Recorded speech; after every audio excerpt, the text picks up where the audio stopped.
goal of this podcast is to help you break in and thrive in advertising. We do that every single week by sharing the stories and advice of those rocking it on the other side. And this week we speak with Rob Baiocco. Rob Baiocco is the co-founder and chief creative officer at The BAM Connection.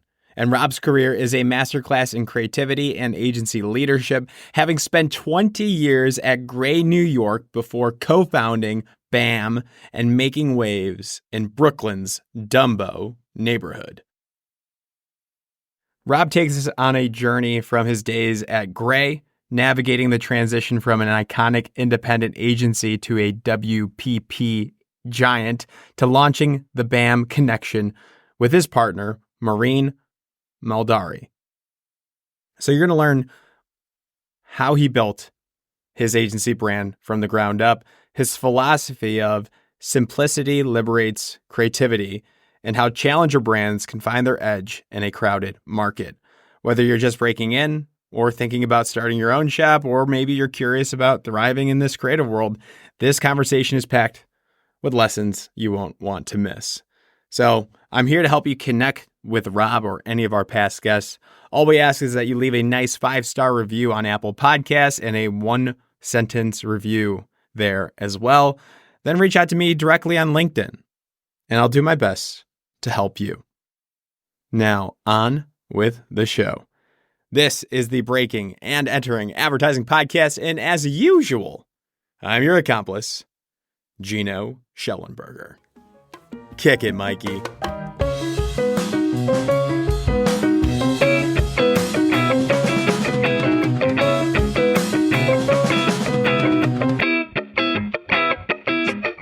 All right.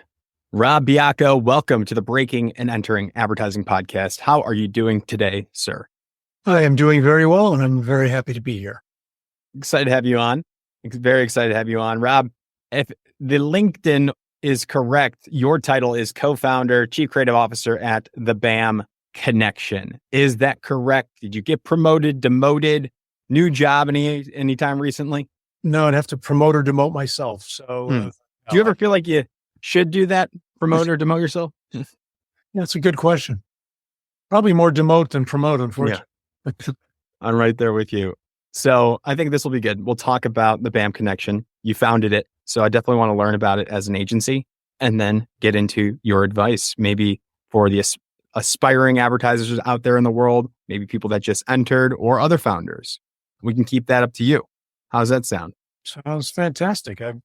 Over the years, I have lots of advice. So whether people listen to it or not, I certainly have it. Let's do it. Let's do it. So why don't we take it from the top? Introduce yourself and introduce the BAM Connection. I will do that. So I'm Rob Baiocco. I'm the co-founder and the chief creative officer. My partner, Maureen Maldari. We got a lot of vowels in our company. She's the CEO. And we started the company about going on 11 years now. So we both worked at Gray, New York. I worked there for 20 years at Gray, New York. And I was ECD there for many years. I got the deputy chief creative officer for a short time under one of the guys. And then November of 2013, we started BAM in Brooklyn. So we made the move from Manhattan as an agency to Brooklyn. I live in Manhattan. Maureen's from Brooklyn. She's from real Brooklyn, like old school Brooklyn, not, hipster Brooklyn. But we moved into Dumbo and never looked back. And we love the neighborhood. And we really enjoy having our own company, right? Where we make all the decisions. There's a lot less interference being run at you from all different sides. Why did you select Dumbo for the location for the office? We looked around and like I said, okay, Manhattan, I had a friend who had a place in like Park Avenue South and that's interesting. And then my partner said, what about Williamsburg? And I was like, can't go to Williamsburg. I'm too old for Williamsburg. And I'm, the hipster guy. And we went to Dumbo and we said, okay, that's a young, vibrant neighborhood, not quite the vibe of Williamsburg. But it's very arty, very techy. It's small. It's a little out of the way, right? So you don't get a lot of through traffic, but there's a lot of people there. It just felt like a really cool neighborhood. And it's really become part of our DNA, the neighborhoods. And I'm really happy we started our company there. Gotcha. Got it. So you were at Gray for how long? 20 years. Incredible. Worked your way up. Gray, and what was that transition point when you were like, maybe I do want to start my own shop here. Can you paint that picture in your mind? Yeah, well, it was two different Grays, right? So Gray used to be Ed Meyer and kind of the old guard that ran Gray forever, and then it got taken over by WPP when Ed Meyer sold it. It became a whole other Gray, and that's when it started to. I enjoyed the new Gray to some degree, but a lot of it I didn't enjoy. So you saw before and after. Yeah, I was there for both, right? And I was there for a decent amount of time in the kind of what I would call the new Gray when Ed Meyer was gone. And did a lot of people leave or sift out when you said WP acquired the company? Yeah, somewhat. Not like a massive bloodletting of or abandonment of the agency. I think it was like a few people left, some people got fired, and eventually it just kind of migrated in and out and became a new place. Funny, I think if I went there right now, I probably would know two people. The entire turnover of the agency of 1,000 people in the office. Yeah, that turnover thing is a real issue, or maybe it's not an issue. Maybe it's good that people can hop around and get promotions and find better opportunities. I don't know. I think that's the new world. It's been for a while, right? Yeah. Nobody's looking to retire and get a gold watch in 40 years. That's like so 70s, 60s. I think people now everyone's about their own brand. Yeah. About the brand of the company they work for. Yeah. I like that. So you were saying that you saw the old Gray, new Gray. Some people shifted, some people didn't. And then you stuck it out. You kept on getting promoted in the creative track, correct? Yeah. Yeah. I mean, all the way up to, I never got the number one job, which was always, dangled there for me. And, you start your own agency, or you get that job. Yeah. It was really less about that, though. It was more about having ways to do things. When you got a certain level of experience, you go, I have ways I want to do this. Right. My partner, I would talk about that. And this is what I would do. And, you can't always do that in a big company because they have ways of doing things. In your ways, you can kind of do them within your group, within your world. You can't kind of implement them, agency wide, because you're not the person that implements things agency wide. You only can do it in your group. What were some of those big clients that you worked on at Gray that really were big for your career? Oh God, I worked on everything. I ran Diageo for about 10 years. I did Captain Morgan and got a little Captain and Crown Royal for 11 years in Tanqueray. Worked on M&M Mars. I did Starburst for like 7 years. I worked on, obviously, P&G. I ran a lot of that globally with Downy and Febreze. Oh, nice. We did Pringles for 7 years when P&G had it. That was really fun. And then they sold off all the food brands to Kellogg's and some other places. I worked on the E-Trade Baby. I didn't originate that, but I took it for about a year and a half and ran that on. So yeah, you touch everything. You touch everything. I did Pfizer. I did GSK globally. It's great for a long time. Yeah, sounds like that's the benefit of a large agency, is you get exposure to some amazing brands and some probably amazing people that come for those brands within that network. Yeah, you can have 10 different jobs in the same company, right? It's like we'll have to leave nowadays, like you said before. Hey, I'm going to get another job over here, different job. It's changing the things you work on, moving to different parts of the agency, and really, that's why I stayed at Gray so long, because it kept evolving for me. It wasn't like I'm doing the same thing over and over again. I want to ask you then, as we're talking about the larger agency narrative, what would you say is like important for people that are just breaking into the larger agency experience, crucial to break in and then stay in for the long term? What are those skill sets, characteristics, or tips that you have to navigate the large agency? Yeah, I have this conversation with every intern I ever have and every younger person that I hire. And I say, okay, big difference between a big agency and a small agency, right? I was at Gray for 20 years. Now I have a small agency in Brooklyn. There are very different dynamics to those two things. When you're at a big agency, you already touched on it, lots of accounts. You can work on different things. If you're not happy in this group, you can move to that group, right? There's 600 people running around. It's good parties. It's exciting. You get 12 people in IT if your phone breaks, whatever. Problem is, it's very hard to get your ideas up through the totem pole. Let's just be honest, right? You're like, more people, more competition, more layers. Also more layers on top of you, or people don't want to give the plum assignments away. They want to work on the plum assignments, a lot more politics, all of that. And you say plum assignments, to describe what that means to the listeners. Yeah, just anything that like, wow, this is pretty juicy. We could do something really fun here. It's not just knocking out something professionally that's got to get done. It's like, this is a real opportunity piece. You can say every piece is an opportunity piece, but Right. But the your business real, stuff, you recognize the real opportunities. and you're saying that sometimes they get handed to the same senior teams or the specialty, like rover people. Sometimes you might not see those opportunities if you're younger, potentially. And if you do see them, hey, that's great. We're looking for ideas. And then some of the senior people take them, go do them or whatever. It's just harder to get your stuff seen, right? So the game in a big agency is always having ideas on the table all the time, right? Any assignment you're on, get ideas in the room, get stuff presented, be a go-to person where people start going, wow, every time I give something to that person, they come back with something, we use it. Right. That's how you kind of climb. That's at least how I climbed through Gray with my old partner, Eric, and I. We would always have some good stuff in the room. We won sometimes. Even when you didn't win, you had, okay, they showed up again. You don't want to show up with, nothing they use. It's a sure way to get fired usually. Right. Whereas in a small agency, okay, you don't have 600 people, right? You don't have as many worlds. You can go from this one to that one. It's kind of one world that you're in. Today, I tell people all the time, if you have a great idea, we're using it tomorrow.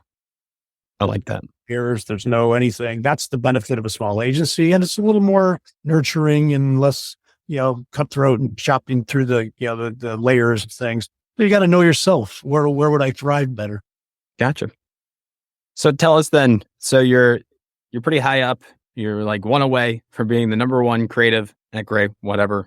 You're really high up and you're accomplished. So what was the mindset going into creating the BAM connection? How do you do it your way? Again, I go back to that, right? Is how do you say, okay, if you would have asked me when I was 35, hey, I'm gonna start my own agency, I'm not sure I was ready mentally, where I said, okay, I know how to do this. I've got my ways I want to implement. You get to a certain point in your career where you go, I have certain ways I want to do it. Mm. And that's a moment in time where you say to yourself, okay, I'm confident. You're never 100% confident because you're always going out and taking a leap. Yeah, that's where the partner comes in. Yeah, Help you out. Yeah, it helps, right? But then that you feel confident enough that I know what I'm doing. And what were some of those core values or those foundational pieces that you built the BAM connection around? Yeah, I mean, the one that's our creative philosophy for the agency since the day we opened the door is simplicity liberates creativity. So I felt like things could get really complex in bigger organizations and everyone's got agendas and they've got, everyone's fighting for different ideas and it goes off brief because somebody else came in, it's got a higher title, what they want it to be, something different.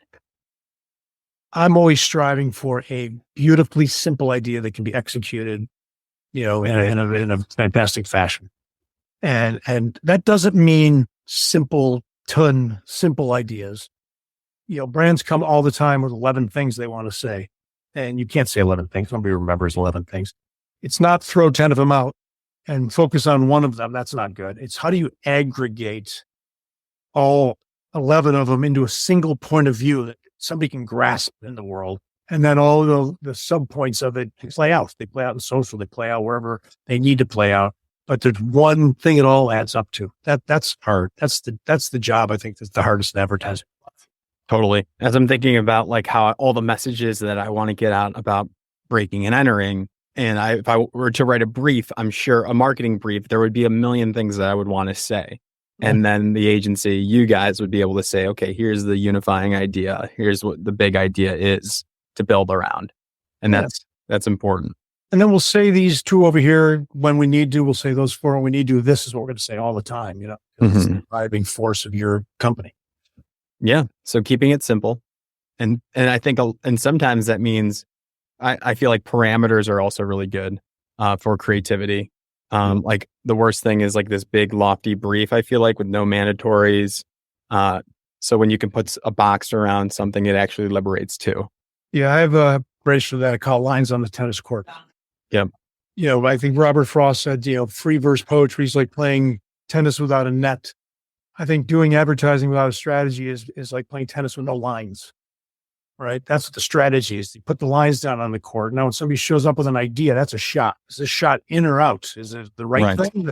because a lot of shots are out. They might be brilliant and creative, and oh, look at that, it's over there. People chase shots that are out all the time. Can you bring it in by tweaking it, or you just have to accept it's not what we're doing right now? It's off strategy. The lines, force you to, be, and hit a brilliant shot between the lines. You don't have to hit a shot over there. I love that.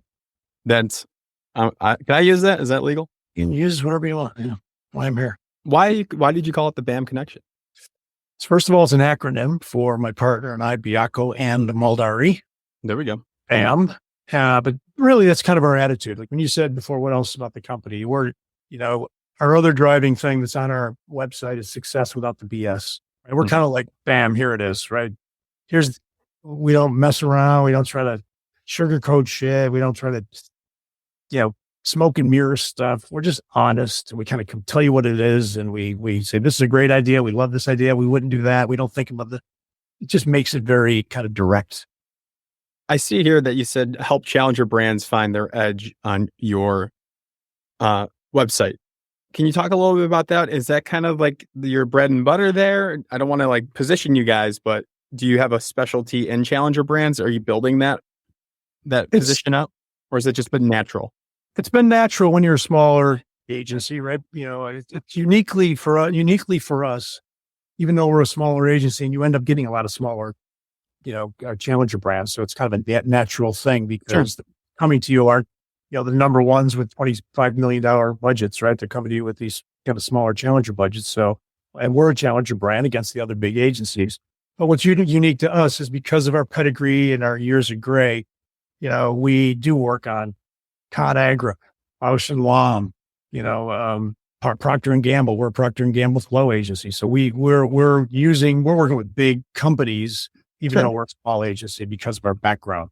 But a lot of the brands coming to us are still challenger brands. And that's just part of our DNA. I'll tell you what, sometimes sometimes larger brands that are more traditional, more established in their markets probably need to act like challenger brands sometimes to stay relevant with competition or with new trends. So even having the larger brands adopt that mindset could be beneficial too.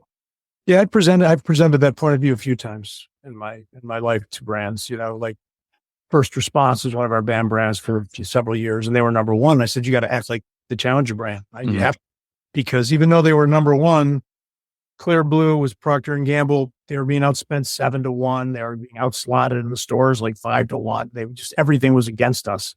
I said, now you got to take out a challenger mentality, even though you're still the number one brand. Right. And that doesn't mean, I think also like challenger brand mentality could probably mean being scrappier, more creative. It doesn't mean you necessarily have to spend more. Yeah.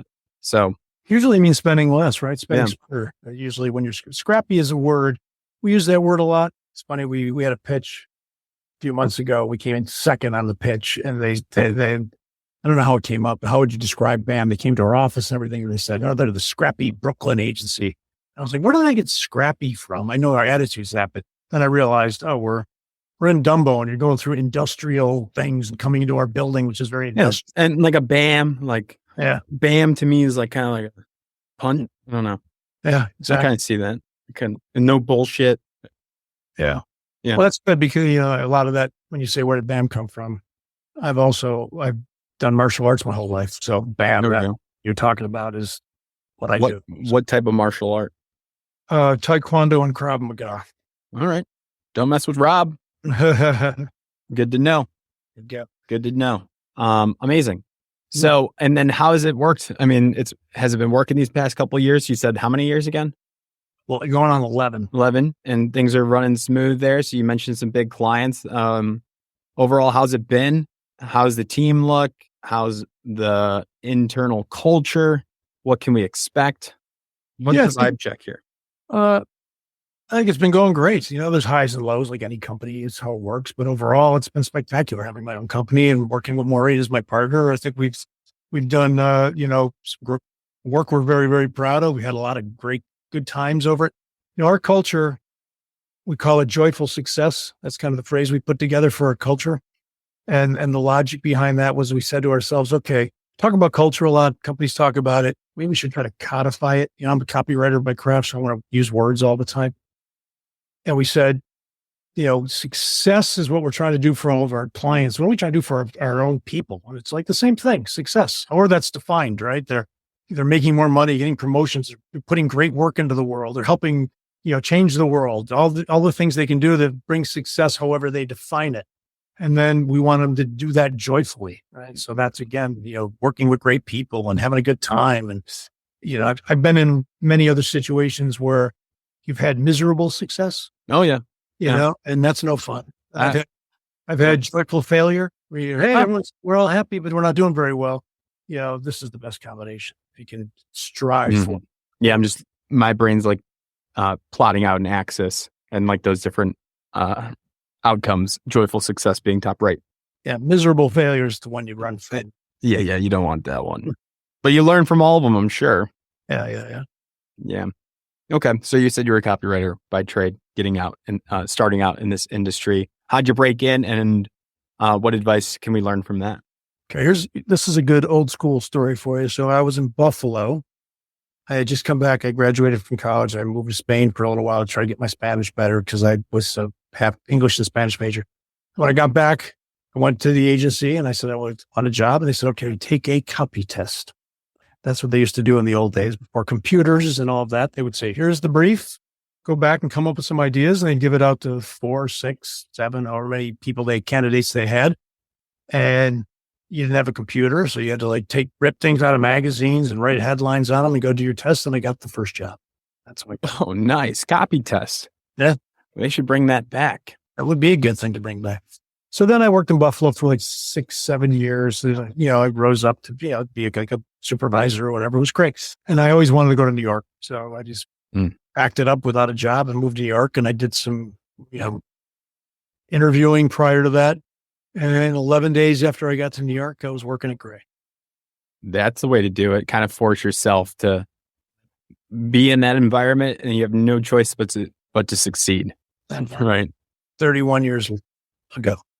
Gotcha. So copy test. That's interesting. How'd you prepare for that? Did you you just probably just worked on it nonstop until it was due? Yeah, I just tried to come up with it like I do every day now. Come up with it. Here's the brief. Come up with an idea for it. Yeah, any formula that you've learned over these years that has worked for you?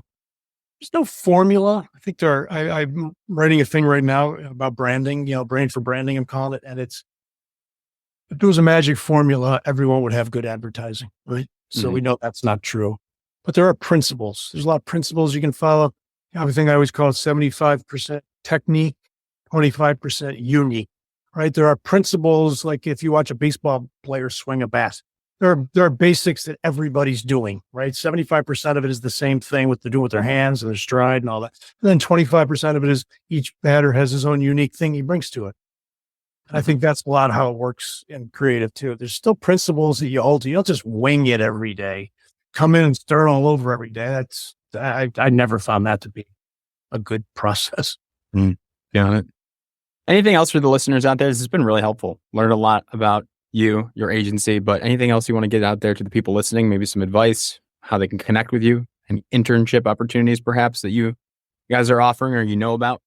Yeah, sure. Yeah. I mean, I actually have a column-like thing I do called Advice. It's literally the name of it. And I send them out to clients for more kind of helping clients with advice. But then I've done a lot of them with, and you'll see them in my LinkedIn. I do them. But I'm always looking to give people advice and see if they take it. But for people starting out, the ones I talk about all the time are like, how do you make your work more interesting? How do I make my work better? I always tell them, you want to make your work more interesting, make yourself more interesting, right? Get into a lot of different things, be eclectic. You never know when you put all that ingredients into your own personal cocktail when it's going to come out. Yeah, and I think that's really important.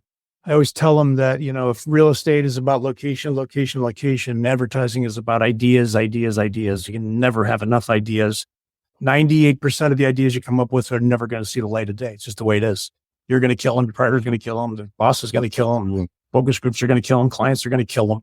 Yeah, you got to keep having ideas to get through to the ones that make it. Yeah, that proliferation is so important. It is. I don't know what else you want to. No, that's great. How can people reach out to you if they have more questions? I'm happy to take emails at rob@thebam.com. Very easy. But also you can link in with me if you want. I'm Rob Baiocco on LinkedIn. Email me, and I'm not going to give out my phone number. Probably not a good idea. No, you don't have to. Some people do. I don't know how that ends up, but hey, appreciate you, Rob. This is a great episode. I love the advice. Love learning about the agency. No, I appreciate it. Like I said, over the years, you end up having a lot of advice. It's just a matter of, who listens to it or not. Oh, you got some listeners now. So thank you.